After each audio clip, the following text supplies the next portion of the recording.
Hello, ladies and gentlemen, and welcome to the REC Toycast, brought to you by the REC Podcast. I'm your host, Roman Chavez, and with me, as always, Eric Icarus. Eric. Oh yeah. Yeah, this one holds a special place in my heart. You can see we have the Marvel Legends 80 years of Marvel, or 80th anniversary, depending on how you want to say it, Legends line that's going on right now. Yeah. They're doing a few individual figures. They're doing some good box sets. We hope to get them all on here for you guys. But this was one that we absolutely had to do. Had to. We'll get a little bit more into that lately. But Eric, if you want to walk us around this box a little. Yeah, right? absolutely. So yeah, this is the front. It's what you're going to see when you walk right into the store. We're going to go to the side. I do really enjoy this box. I like the look at that simplicity art, of the front. man. I like the side art here. Very reminiscent of the first appearance of Wolverine, which is what this is commemorating. You can see Incredible Hulk number 181 right there from 1974. Kids, this is the first appearance of Wolverine. Look how silly he looks. Look how silly Wolverine looks. Honestly, they kept the entire body for the longest time, but they really had to change that head, and I think they changed it for the better. They did. Oh yeah, he looks more like a cat right here. Very much so. Yeah, he's even got some whiskers. I imagine he's doing a lot of A's and whatnot. We've got some good art from Herb Trimpe. I don't know if this is from the book per se, or if this is just kind of an adaptation of it. Exactly.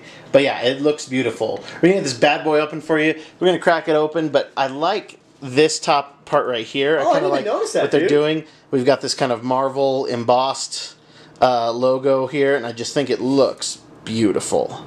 Wow, man. All right, kids, here we go. We got him out of the box, and we've got a special guest on the podcast today. As you can see, this is my copy of Incredible Hulk number 181. The reason that these figures held such a special place in my heart is because this was the first big book I ever bought myself. Yep. This was on my checklist. I had to have it, and I got a steal of a deal for it. It's a 3.5, which is totally fine. I just wanted the book. It is the real deal from 1974. Yeah. I absolutely love this book. I love this cover, and I'm so glad to have these action figures to go along with it. For sure, man. What do you think of the size comparison here between Honestly, it's funny because in the box, initially I was like, wow, I don't think they got Hulk's size right. Yeah. Taking him out, I think they nailed it. Uh-huh. It's pretty comparable. It's pretty awesome, dude. I think you're right. Like you said, I think they had Wolverine elevated up in the box a little bit. But yeah, that is pretty spot on. I like Hulk's little sassy hand. He's a little sassy. Well, it goes good because as we look in here on the Wolverine, we see.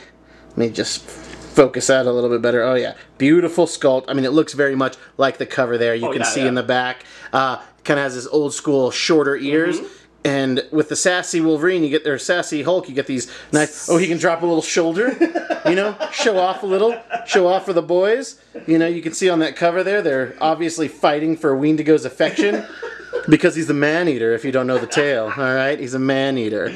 I love this toy. I love it. It looks, the colors are right. The boots look really, really nice. Everything. There's the money shot again. There we go. Crazy shoulder joints. I really don't like these arm straps. I don't understand. So why make that an independent thing that moves? I don't understand that. It looks like he is giving him the slip. Yeah. Like, hey, check that out, man. Check me out. I'm sexy and Canadian. I mean, this is awesome, commemorating the Green Goliath and the Canadian Crippler. Wrong person. Oh, who is that? Who am I thinking of? You're thinking of Chris Benoit, former wrestler. They should get him to play Wolverine. Oh yeah, should they? Yeah. Yeah. Well, he's dead. So. Is he really? Yes. Oh. We can talk about that off camera. Oh, I didn't know that. Yeah, Chris Benoit is no longer with us. That's a bummer. And it's a good casting. It's a super tragic story I really too. didn't know that, dude. Oh, I love that. What do you think? Go ahead, get in there. Get the hands, man. Get the hands. Look at the. Again, the claws. They just don't really. I don't get why they can't make them stiff. Yeah. It's just look at that. They look. Yeah. That's just not working for me. Yeah. Yeah, dude. Oh man, the articulation is off the wall, dude. Yeah, I love it. They nailed that costume down to the belt. It's perfect. Even down to the belt. Yeah, you can see it in the back there. Too, you know, it's awesome to have this comparison here. Yeah. Yes, if you read the book, his shirt's a little frayed in there, the Hulk there, but this looks. Actually, I might like it a little better than that original image. You know, I love this on the ear part of or whatever you want to say. You know, initially when Len and Herb created the character, he wasn't a mutant or anything like that. No. He was. They assumed that the claws came from the gloves. Right. So it wasn't until later with Cockrum and John Byrne and the like that they Chris Claremont that they really fleshed out like what the Wolverine is. Oh, definitely. And oh man, this is just killer. I'm like in love with this, man. Let's get to that Hulk over there. Yes, definitely. So, heavy. It's got some weight, man. It's got some weight to it, which we always like in our bigger figures. Yes. It means that they didn't skimp us. It's a durable figure. Again, Mr. Icarus over here talking about the articulation. The articulation on this bad boy is so good. And you can see the shirt just kind of comes off. Of course, when somebody takes their shoulder sleeve down, you know the clothes are coming off, all right? You know they're coming off. So I like that. It's a good like rubber. It's rigid, but it's also flimsy, so that's good. Because, you know, as you can see on that cover there, he does not have this shirt. We may be able to recreate that to an extent. We'll have to look into that some other time. Good shoulder blades. Oh wow! Yeah, I mean, yeah, like you can probably get them into like a Nelson with if you have a Wendigo or something. Yeah, for sure. You know, and then look at the sculpt on that head. Oh man, I absolutely love it. Classic Hulk right there, man. That is something that the Legends have been doing a little bit more lately. Is they've been packaging some extra hands. Yeah, and I think that's really neat. So that is a good idea. We've got a couple hands here that can be switched out, and if we like them a lot, we will switch them out. Oh, here, why don't you get the fist there, and I'll grab the Hulkster. I'll grab the Hulkster. Look show off those hands. Okay, so yeah, you ain't kidding, man. Look at the definition in that hand. It's veiny. Yes. Vascular, bro. Do you even lift? Do you even lift?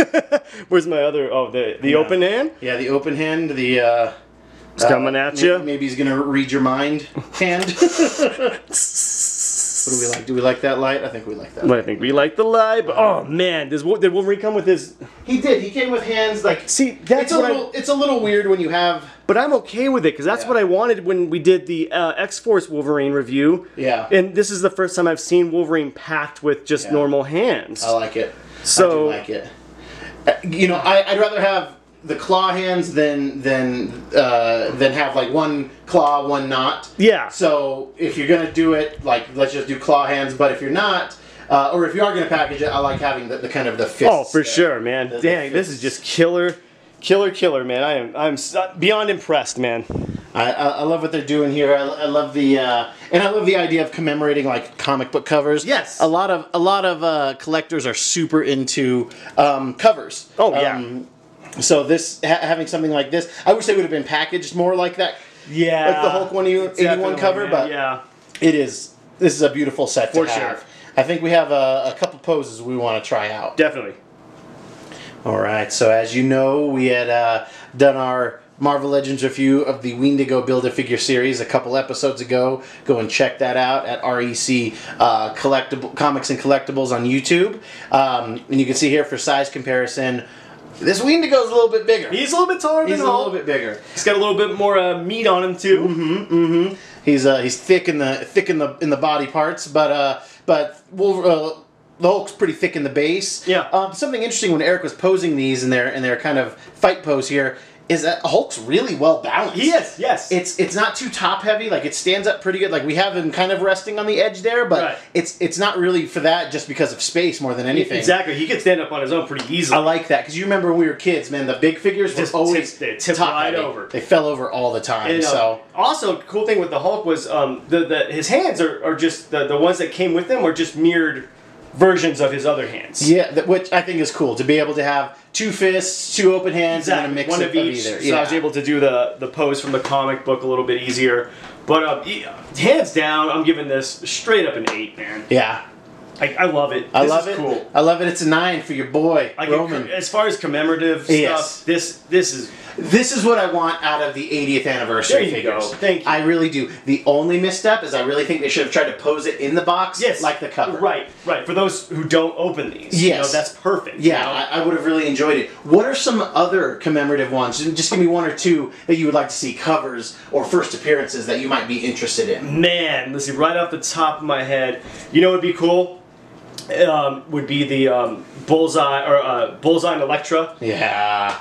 That would be a cool one. Like, that's what they should do. Just, like, pose it like that. Like, it's not meant to be open. Right, you know? yeah. It's not meant to be open. I'm surprised you didn't go with Daredevil #1. I'd love to see that done. That'd be kind of cool. that in the air, not crouching, but, like, semi-bent with the Billy Club, the yellow and red costume. I think that would be really, really cool. Awesome. And any Spider-Man cover. I know, yeah. give me Spider-Man 300 or anything McFarlane did for those covers. Well, that's our show today, guys. Thank you so much for tuning in to the REC Toycast. Tell us what you think of these reviews. Do you like the figures we're choosing? Is there a figure that you would like us to look at? We're talking about maybe doing some vintage figures down the road. So is there something you'd like to see us hunt down and review for you guys? Leave us a comment. Please check it out on YouTube. Comment, like, and subscribe. Tell us what you thought about the Green Goliath and the Canadian Cadogan. There you go. I'll take that. And then the white Wendigo. That's our show for today, guys. Thank you so much for tuning in. I have been your host, Roman Chavez. Still Eric Icarus. And we'll catch you next time on the Toycast.